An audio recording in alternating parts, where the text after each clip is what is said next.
you've made it to the Lost in Translation podcast. Good chance you were looking for something else, but you've landed here. Three Jesus-loving men who are bringing more heat than this trumpet line. Pre-recorded live from Whitehorse Studios on the Gold Coast, it's now time to get comfortable and possibly offended with Brody, Scott, and Dan. Yes, well, I don't know if you're as jacked up as we are, but that intro, I'll tell you what. I'm ready. Like, is it Philadelphia, Rocky, where he just runs up the stairs? Oh, mate. The camera pans around and you kind of just lifts their hands. A lot of fun writing it. A lot of fun. We're fired up. How is everybody going? Recovered? No crutches, no wounds from the money topic. I see we're still standing, which is good. Still standing. Hang on, just got a message from my pastor. Could be in trouble. No, we're all good. We're all good. Just sharing the love. Scotty, what's been happening? It's been happening. Not a whole lot, mate. Just trying to be a good dad, put food on the table, pour it out. The grind. Nice. Yeah. The calling. Yep. Uncle Dan. Complete opposite. I'm out there changing the freaking world. Yeah. Just There's levels to this. One soul at a time. Call to the one, but call to the many, Dad. Wow. No, same. Mate, be a good husband, love my kids, love people, build the church. God's good. Preached a cracker last week. Oh, look out. Dan preached a cracker. I'm not going to talk about it. Big offering. Massive.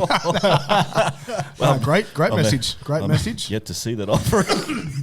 That's all right. I owe you. I don't know if you guys can see this, but I'm actually the Pay It Forward. I don't know if anyone's seen this show, but if you haven't, The Chosen, amazing show. So season 2 now? I don't know if season 2 is out yet, but they are up to season 2. I just found it, like, I watched the first couple. I just found it disjointed, the fact you're so used to Netflix, Prime, Stan, where it's like, I want to watch the whole season, you know? And because everything... You're going to wait for it. Yeah, that's right. What's that about? I want everything now. No, we're bringing it back. You got to earn it. You got to pay it forward to get the next one. That's it. No, it's good. So this came today. I forgot I bought it. I just thought I'm going to buy a jumper, and it came. I actually quite like it. Look at that. Seems comfortable. I'm a little bit hot, but I've got the aircon going. Today's topic, talking about relationships of all things. This will be an interesting topic because who knows what direction we go. But relationships, man, where to start? Relationships within the church, relationships that come and go, relationships, you know, under one vision, under one faith, relationships across cities. That's probably a bigger topic through different churches. That might be a part 2. Any leading thoughts before I stitch you up, Dan, with some questions? Before you stitch me up. You've stitched me up already. A few times. Oh, Relationships. What? Let's lead us in. Well, firstly, when I think about relationships, I think about time. Mm-hmm. Relationships take a truckload of time. To build to or build, to keep?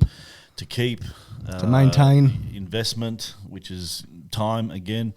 And so relationships are fundamental to life. I think they're actually the richness of life is found in relationship. It's not found in the multi-million dollars. I've never had millions of dollars, but I do know a lot of people that have had that and do live in that world, and quite often they're not happy. Marriages are falling apart. Kids hate them. And so I would have to say, even though I've never experienced that in life, I would definitely lean towards relationships being a massive, key ingredient to a fullness, joy. Where the richness, the fulfillment, the joy, the passion of life is found in relationships. But with that comes a whole lot of time and energy and effort and challenges, because, you know, I'm different to you, you're different to me. So I think they're critical, but can be really hard to work on. I wish we actually had, we should have brought in some females for this, because, man, I think the way females go about relationships, I actually don't think females are as good as relationships as guys are. Mate, you're on your own. You're on your own there, mate. Don't be scared now.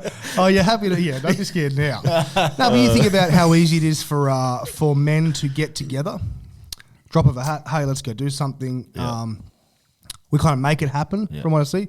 But then the flip side of that is we're good at it, but then we're shocking blokes that just talk The emotions. Oh yeah, Surface. nothing impactful happens. It's like, mate, how's your But we week, get mate? together. Yeah, it's good. Been a top week. The funny Yeah. thing is, we get together, we could actually say nothing. So Laura will be like, "What do you guys talk about?" I'm like, "Oh, nothing." You're together for 4 hours. I caught up with some mates for a 40th on Saturday night and got home and Kirst was asking me what happened. I was there for about 4 hours. She's like, "This is like getting blood out of a stone. Did anyone talk? Like, what happened?" Not a lot. Not a lot. Best night ever. So we've established blokes are Go. good at getting together. We're good at getting together. That's it. What happens, who knows? Yeah.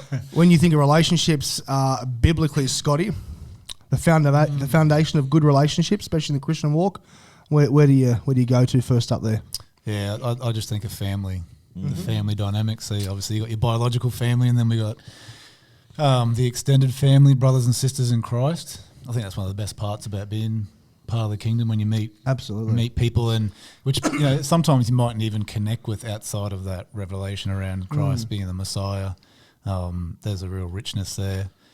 I do think it's one of the sad topic in church relationships, because I think there's a lot of barriers there. A lot of one of the questions that always annoys me is you meet people and within 5 seconds they're asking what church you go to. Well, I'd rather hear what Jesus has been doing in someone's life, because automatically they're going to, okay, you're part of that denomination or that movement or that brand, and start putting people into boxes. And all the dynamics that come with churches, the relationships inside churches, and when church, as in not so much the global church, but local contexts. But yeah, family always comes back to family for me. And Adam and Eve at the start, in relationship with God in the garden, and from there we've always been trying to graft that back, which we will do in the end. It's going to be a beautiful day when that happens.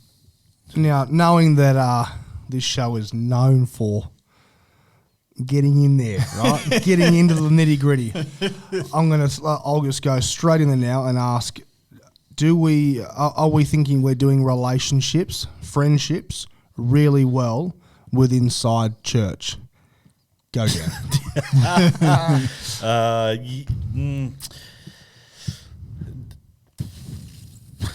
Not really. No, I think. What caps us sometimes? What caps us in our relationships in church? There are breakdowns in relationships in the context of church. Obviously, I think you have the dynamics of just sheer personalities. You have the character and makeup of people. You put 100, 200, 300, 400, 500 people together. You've got different backgrounds, different contexts, the way they were brought up, their mentality, their understanding of the Bible, their understanding of God, their life experiences. All that comes together in a melting pot. You're going to have a lot of tension there. And what I think can happen in church life is we can fall into the clique. Yeah. The cliques that often happen in the ministry and church life. And to be honest with you, though, saying cliques, I don't necessarily think cliques are wrong. I think they're wrong if they're locked. Yeah. So because it's hard, because naturally sometimes you want to hang out with who you want to hang out with. Yeah, there's a natural. That's what I mean. There's a natural instinct that we have as I like to be around you. The problem is if I have a little clique, 10 people, whatever, and then I lock that. So when other people come in, it's like, sorry, we've got we're full here. The inn is full. Sorry, we can't extend that. That's where I think it does become unhealthy, and then you have these cultures that are happening, subcultures, if you like, inside the church. So, I don't know if it's been done amazingly well, because you also got to think about, we talking about churches in Sunday? Because if that's the case, we're horrible at it, because Sunday's, for most people, an hour and a half. Let's just go 3 hours. A lot of people make it hard to be in a relationship if it's just Sundays. It's just Sunday. They come and go. That's very, very limited.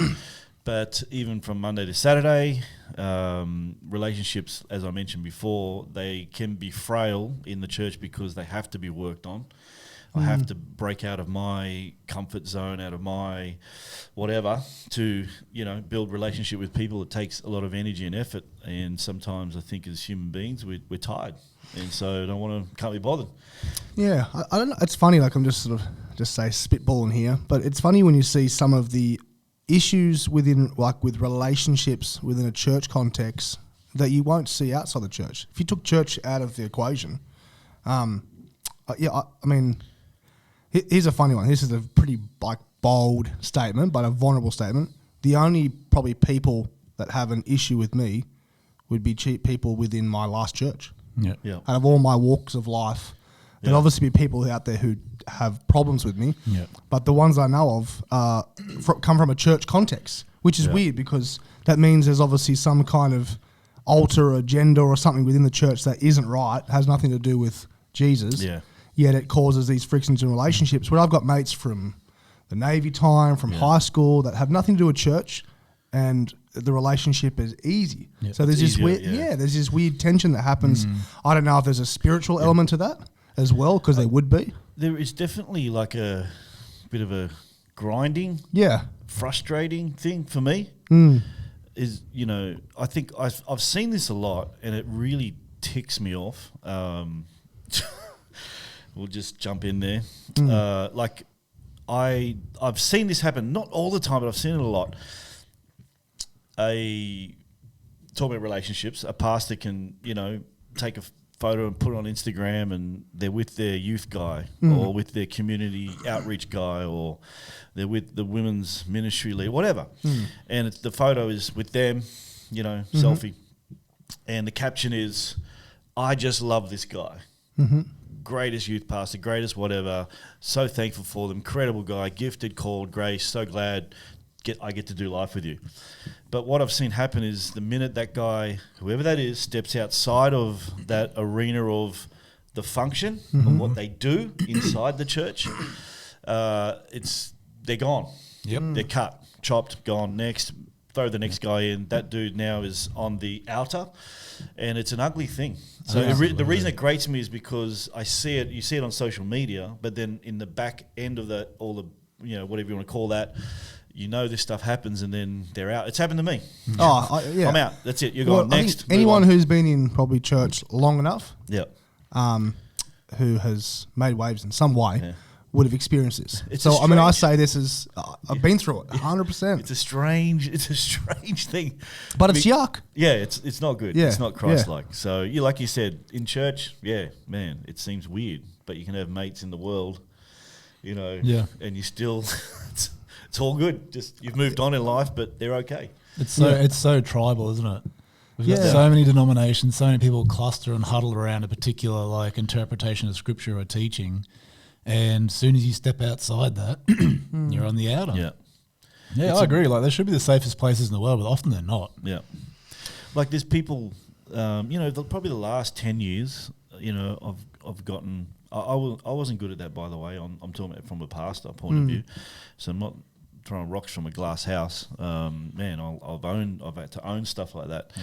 But I'd say the last 10 years, God's really changed my heart. And there's a lot of people now that I'm engaging with in life that do not come to our church, probably never will come to our church, but it does not matter because they're a human being. 100%. And that's how it should be. If you're not in my world, all good, man. And I get it. Proximity changes relationships. So all those dynamics can shift and change. But, man, there should be that, look, I shouldn't just be friends with you or in relationship with you because we do a job or a function together.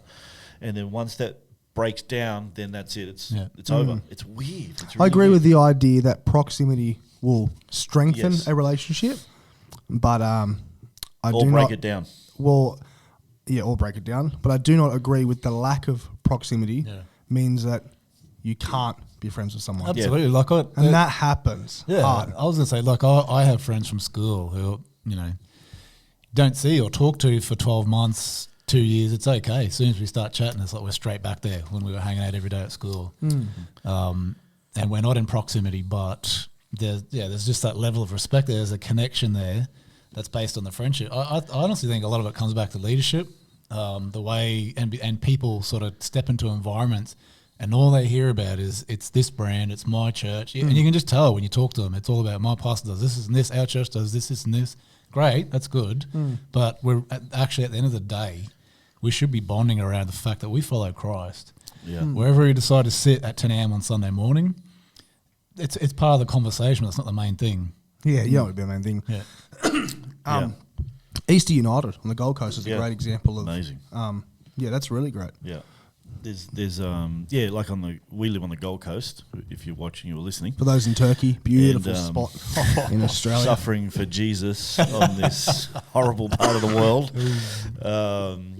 So our council, people in parliament, government, they're throwing $100,000 in to put this Easter event on, and this is the third year.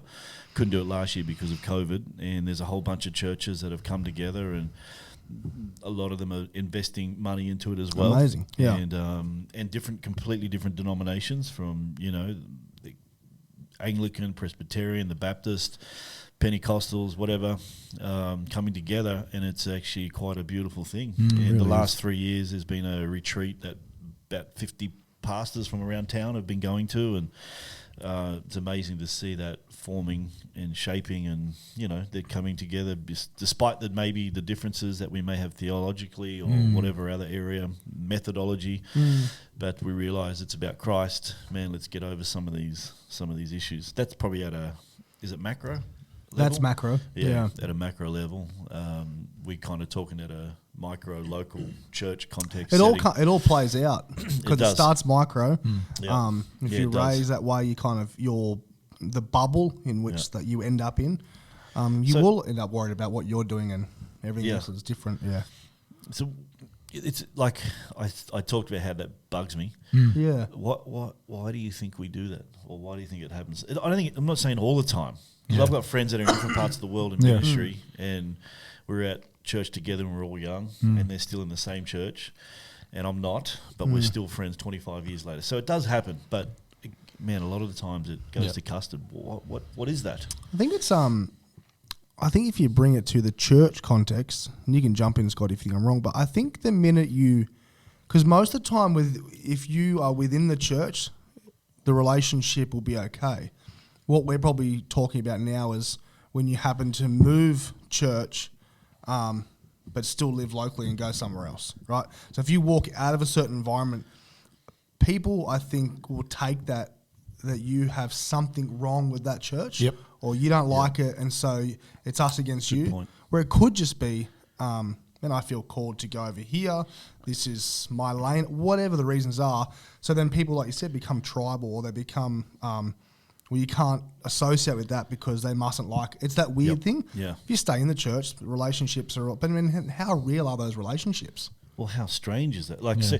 It's such a weird concept. Can I just say something that is challenging? Two pastors from another pastor. At the end of the day, we don't own people. 100%. And I get it. We know this, right? People leave churches for wrong reasons, wrong motives. Absolutely. They're bitter, they're twisted, unhealthy, not good.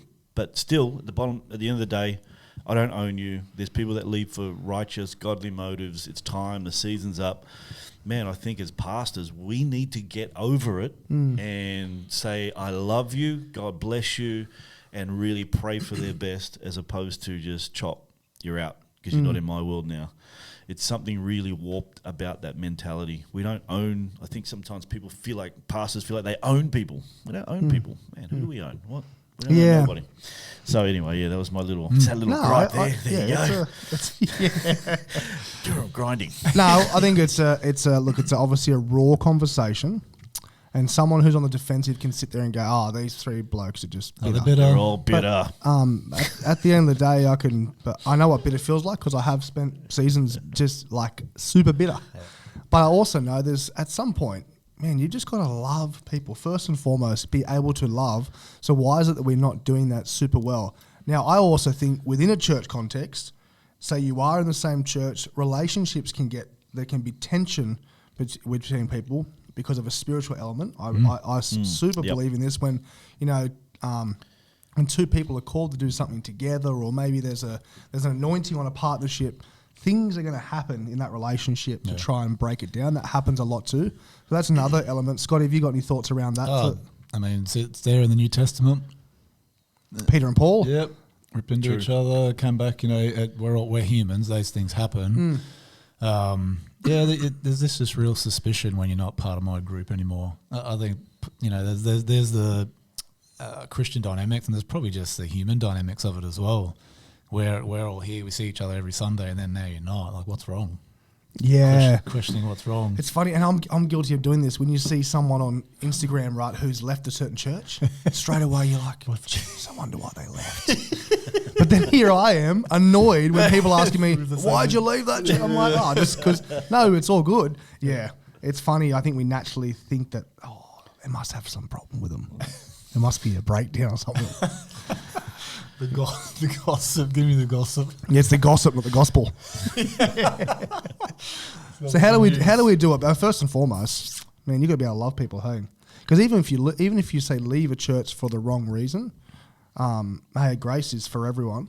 So regardless of the reason, like you said, I can understand if you it's the same in the business world. You get a great employer.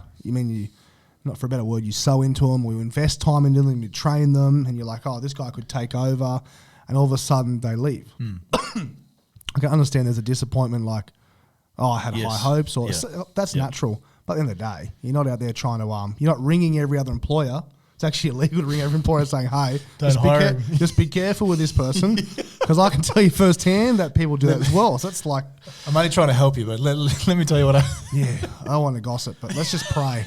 Let's just pray real quick about this person. I don't know. Yes. But I think it's a shame, because it does rob a lot of people of their that relationship, because you can feel very broken when all of a sudden people are saying things about you, or that when a relationship get broken, it actually affects your walk with the Lord, because you isolate. You put the walls up, then you don't want to go into the next environment or whatever it is, or the next team, or that's the bigger issue down the track, is that it can affect you long term. Yeah. Yeah. What have you seen, Dan, over the last 20 years? I love drawing on Dan's extensive experience. And I'm only 25, mate. When you said before your heart is softened around this sort of stuff, what is it now that makes you, for a better term, less say cutthroat around that, and more looking at people as a person? And what is it that's changed? My heart. Yeah. So what makes it softer? I think you're just look. It's going to sound over. No, I think it's going to sound probably too maybe too simple. No such thing. My proximity to Christ, away from the whatever church context, people and the platform and preaching, and my proximity to Jesus changes who you are. And so, maybe in my younger years, I was probably more hell bent on, accomplishing whatever. Yeah. But I realised, at the end of the day, if I follow Jesus, I have to observe what he does, how he lived, how he treated people. And if I look at him, and I feel like I've learned more and more about him in the last 23 years. He treated everybody with dignity. He treated everybody with respect. He loved everybody. He extended grace. So I've got to model that. And when people hurt me, you're right, because people do hurt you, and I get it too. That angle with people hurt you, people hurt me. It's how it is, and that's the toughness of relationship, I think. So I've got to, as a individual who's a father and a husband and a pastor or whatever, but as a person, I have to take responsibility and for my actions and observe how Christ does it, and then implement that into my relationships, even when people have stitched me up and hurt me or whatever. I've got to forgive. I've got to understand. I can't hold on to whatever it is that is going to affect this relationship. Now, that relationship can change, definitely. It may be different, but in the heart, I've got to love them, and still treat them the way Christ would. And so, I think my proximity to Christ has changed me. Yeah, that's a good answer. With context now to what would be, say, for someone listening in the earlier stages of building relationships? What's a great way to guard your heart, or maybe to identify what sort of relationships you're building? And this is inside church, outside church, in your work environment, in your universities, because quite often we build relationships around something. Oh, they're often built around a task if you're in certain environments. A task or a passion. Yeah. For people who, for non-Christians, whatever, if you're at the pub, relationships are built around guys who end up at the pub on a Thursday afternoon at 4 o'clock, and they have that in common. So how do we, in a church environment, because that's sort of where we're at right now, how do you stay away from building this whole relationship on, say, the church's vision, or on your connect group, or whatever you guys are doing, or on your ministry, and rather making sure the relationship is about you two? So I think I reckon over the last 5 or 6 years, I've had just a deeper revelation of what the church actually is, which I think is relationships knitted together around the revelation that Jesus is Lord. So if we start there, that it's always a relationship. The relationship's first. Like for us two, we were in the same place at one point, and there's certain relationships that have carried on now that we're both not in that place because we're brothers in Christ, and we've continued to work and invest in those relationships. I've learned just to deal with your mess. I'm hard work. God's Scotty's stuck by me. God's stuck by me. God's taught you to enlarge your capacity to love. That's right. And he's been blessed through it. If you start there, it's not about where we are on Sunday mornings. It's not about where we got all our doctrine and all our ducks in a row about the things we believe. Now, there's certain things that we have to agree on. There's just base doctrines there, obviously, but there's a lot up for grabs. Yeah. Let's not let that divide us, because that divides us in many different denominations. Where we are on Sundays, let's not let that divide us. True. Let's just see each other as family. I think that's what the new covenant's all about. Yep. We're all temples, and I think a lot of people say that, but don't live it out. Yeah. Revelation of what Jesus came to do, and I think for me that's helped me sort of like take a step back and not get such tunnel vision of where I'm at currently. That's like, we've got it. This is the place where everyone needs to be, and if you step outside this, well, there's obviously a problem. Yeah. Yeah. How can you not see this? You'd be here if you want to be with Jesus, and just get getting that. maturity around that, I think, would be good. Yeah. Yeah, in Acts, I mentioned on Sunday, we were talking about Acts chapter 1.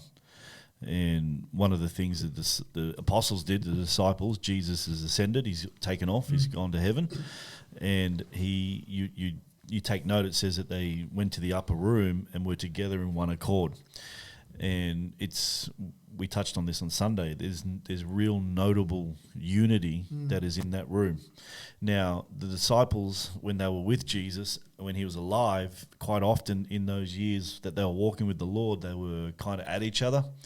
There was bickering, there was, jostling for position, who's on the right, who's on the left.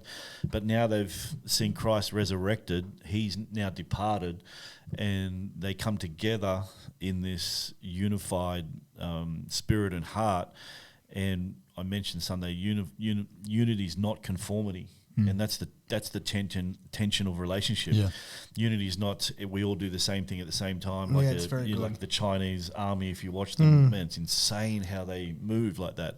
That's not the church. But so with unity, it's not conformity, but it does require diversity, which means this is where the frustration and the tension comes in.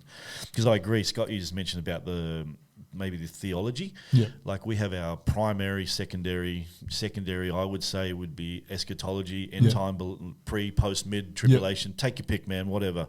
To me, that's secondary. Primary, Jesus was all God, all man, sinless, gave his life on a cross 3 days later. If we separate on that, there's a big deal. Yeah. There's other things I think, man, whatever, who cares? They're peripheral.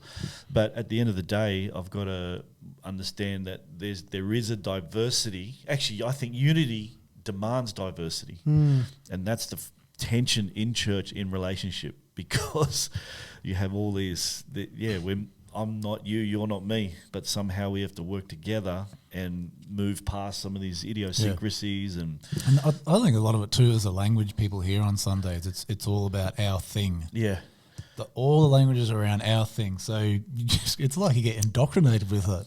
I'm looking at those guys; they're not here as part of this thing. Yeah. It's hard. No, it's true. It and is then, as people, if you start to question our thing, you're on the outer. Yeah. Yeah. So Well, that's where the clicks and the bubbles form. Yeah, Both in micro could be the front row, right? That could be the real micro. But the bigger micro is the organisation that they're all a part of. Yeah. Let's say maybe the government, church organisation. That's a bubble in its own. I love that thought that you said from Sunday about unity is not conformity. And I would even say theologically too, like just reading some of some of the what do you call it, scholars from like Eastern Orthodoxy. I don't agree with everything they say, but they have some amazing things they talk about. And so and then you would read someone from a predominantly black church, and they'll come at the scripture from a different. So you got all of that. We need the different cultures and everything to look through their eyes. They help us understand the scriptures in a different way. If it's just all about our thing, and it's just this echo chamber where we all agree and pat each other on the back because we've got it sorted out. That's and I think the world looking outside in just goes, oh, really? Okay. It's just you got to get on the inside to be accepted.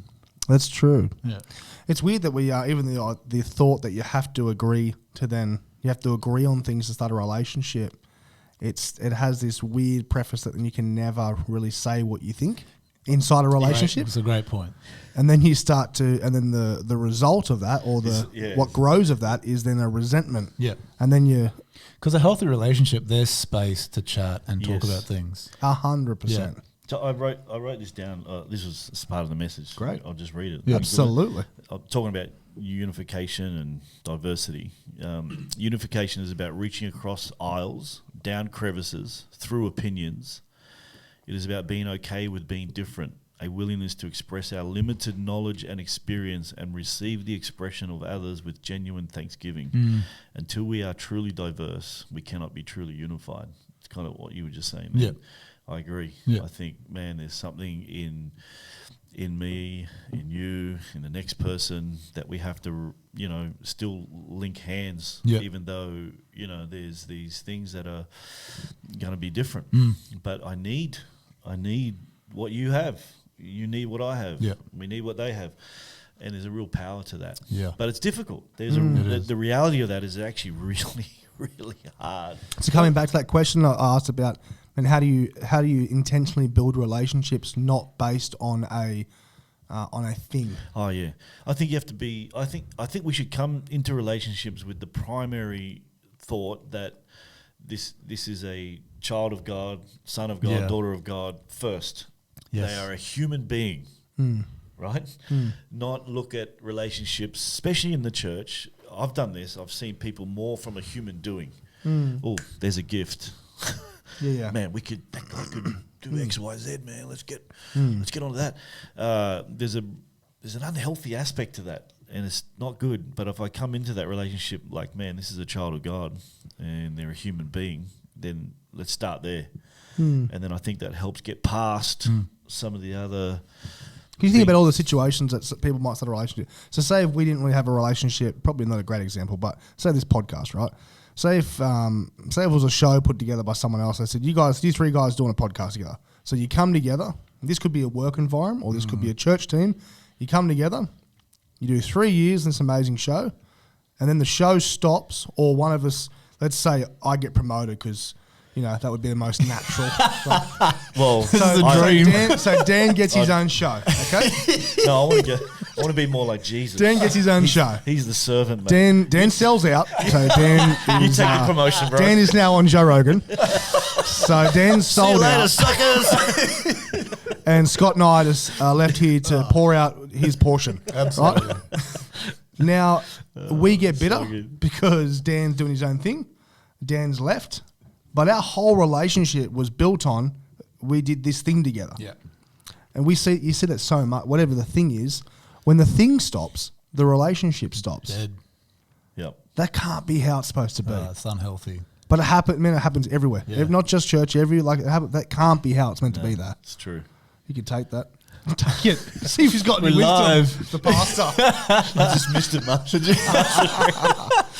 divine. That's divine. What do you think? Yeah, when you were just talking there about we're talking about how to come at relationships inside church from a family perspective.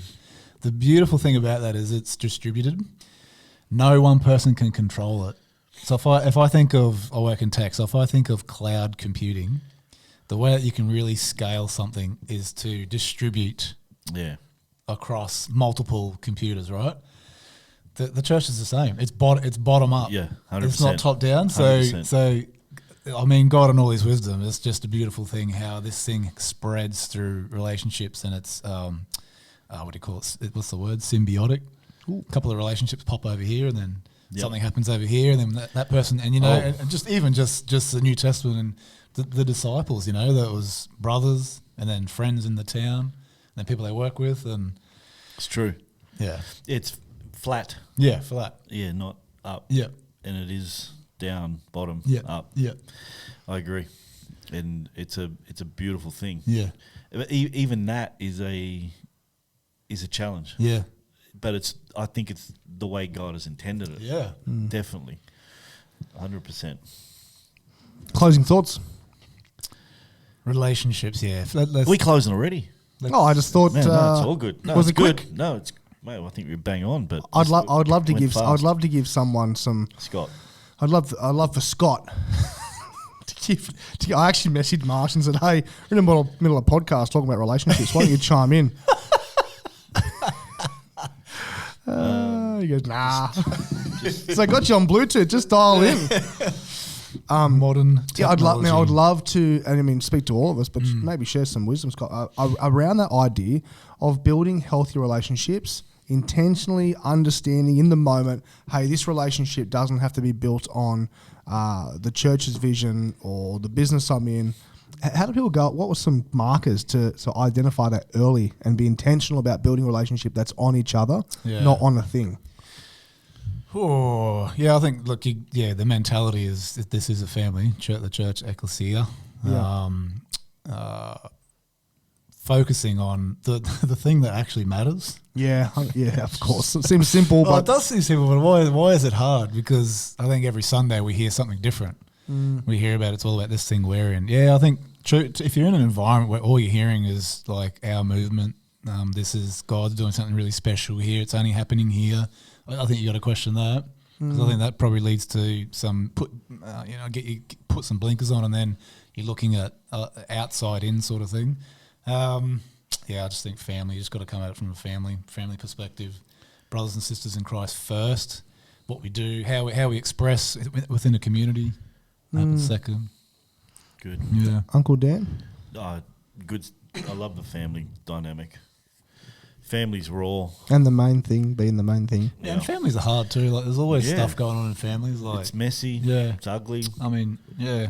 Well, it's funny that people It's say beautiful. family. You don't choose them. Like, but the Yeah. funny thing, you normally stick it out. Yeah. Like Yeah. me, I've got 3 sisters, and we are all so very. Anyone probably can attest the fact that their siblings, they're all so different. Yeah. I mean, my 3 sisters, we are so different, but no matter, and we have lots of disagreements and lots of arguments, but we always stick it out. But then I look at some of my relationships from past churches or part whatever it is, and one little disagreement, and it's like, Yeah. where is that person now? Yes, it's a funny. Even the way you get together as a family is quite different to sometimes how we do church, isn't it? Well, how you get That's- together that's- as a family is real. Let's hang out over a meal. Yeah. We're coming Raw. around. Yeah, kids are running around. We're talking about things. We're not all sitting in chairs looking ahead, listening to one person talk. That's how I do family.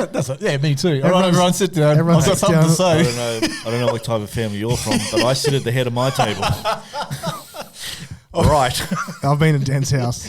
There's those chairs lined up. I remember one time I went and sat in the front row. So No.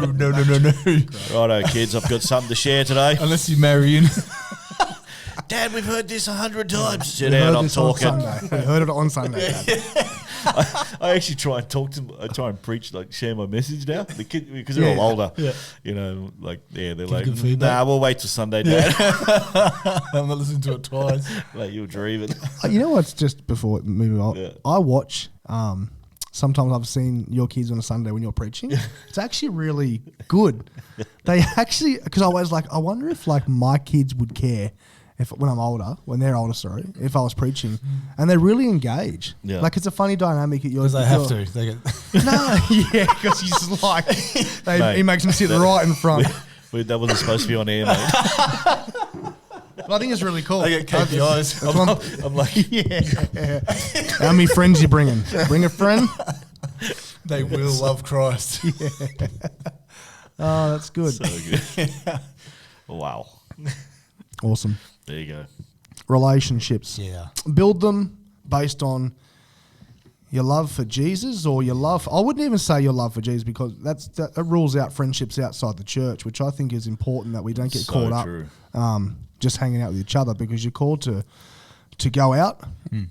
So I think, building relationships based on people, based on them, not based on what they could do, where they are, what their identity is.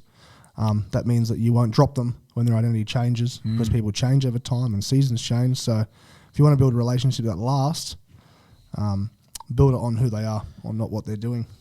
So That's true. my closing thought. I'll have to make up an intro, boys, to win. An exit. An What do you call it? outro. An We need an outro. outro. Give me an Outro. outro.